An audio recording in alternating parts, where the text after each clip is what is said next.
Here we go.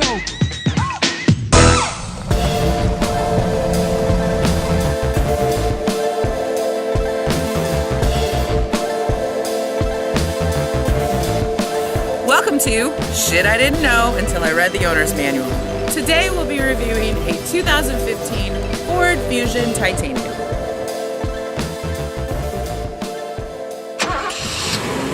Let's start with entering the vehicle. Ford gives you a few options to actually get into your car. To activate the keypad, just touch here.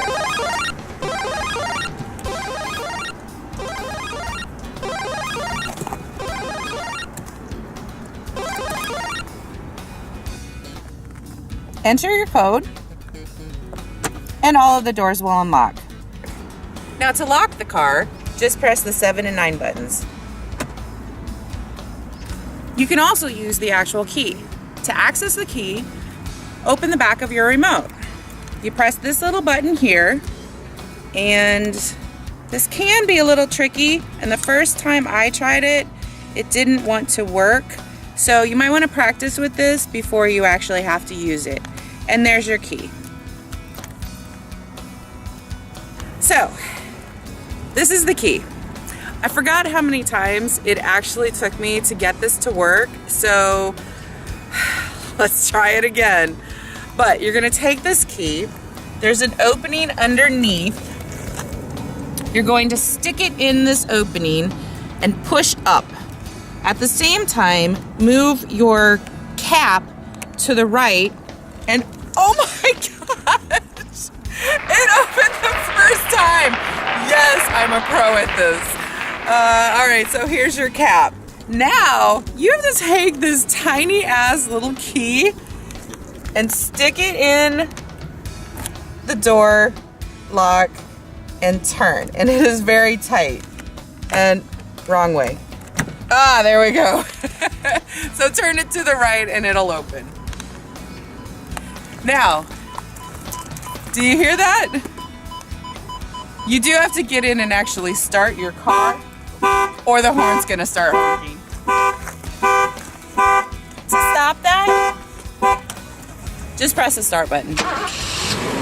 Now, on those hot summer days, you no longer have to get into a steamy vehicle. Just press and hold the unlock button, and all the windows roll down and the sunroof vents. Then press the lock button and the start button twice, and your vehicle starts so you can get that AC kicking. But the best thing about this remote is that I never have to pull it out of my pocket or out of my purse to unlock the vehicle. I just walk up to the door, pull the handle, and it's unlocked.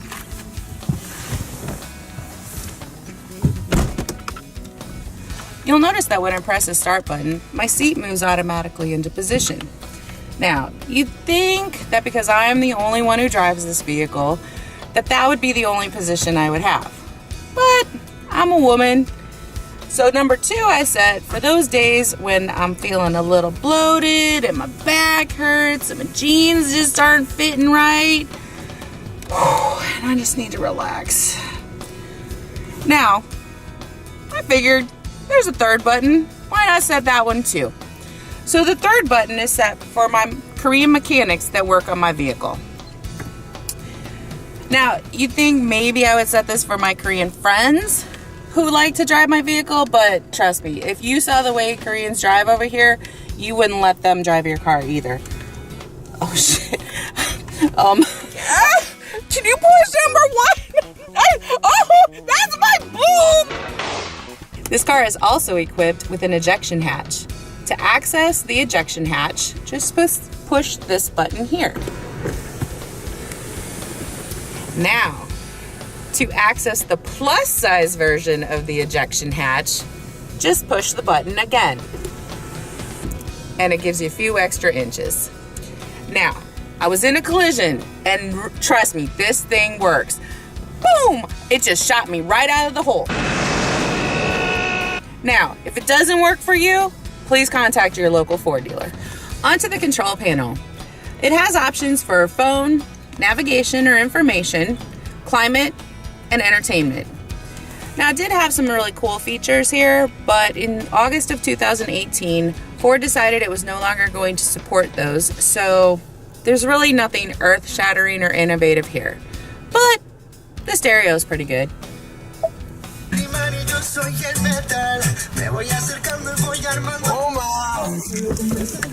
One of the things I really like about this vehicle is that it has a heated steering wheel and heated and cooled front seats. But to access these functions, you can't push a button on the steering wheel or even below the control panel. You have to use the touch screen. These two paddles here are the manual gear shifters. Now, I thought they could only be used in the sport mode, but I read the manual and realized that I could use them in drive too. So if I needed a little extra speed to pass somebody, I just press the left one to downshift, and away we go. Theoretically. All right, let's drive this bitch. There's also a blind spot information system, or BLIS. I mean, really, Ford, you had to give that an acronym, and the acronym BLIS? Like, if you think of a few more things that are a little more blissful than a blind spot information system, but anyway, so basically what this is a light in my side mirror that tells me there's something in my blind spot. Good feature, but not bliss. Okay, this is something I didn't know. The rear camera has a zoom feature.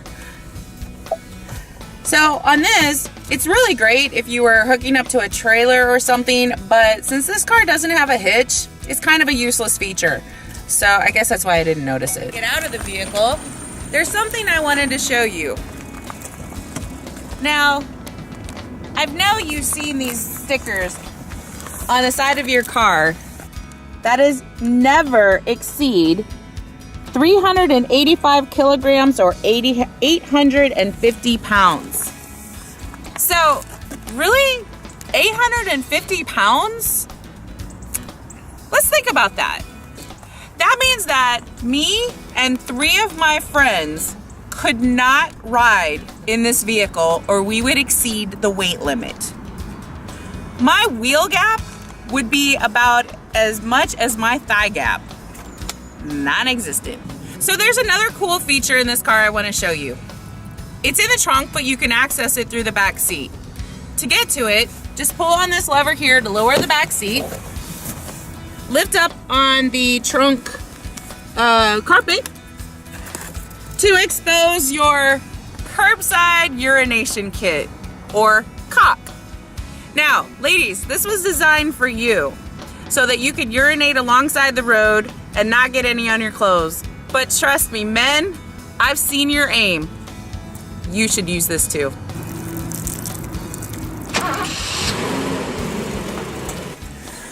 Whew, we made it. So I'm back in my apartment, and that was my review of the 2015 Ford Fusion Titanium. The car does have some great safety features, but the driving experience is really blah. There's no acceleration in this vehicle, and to be honest, I wouldn't drive it. Maybe I'd recommend it to grandma. So there you have it. Please like our video and subscribe to our channel below and learn more shit about cars you didn't know.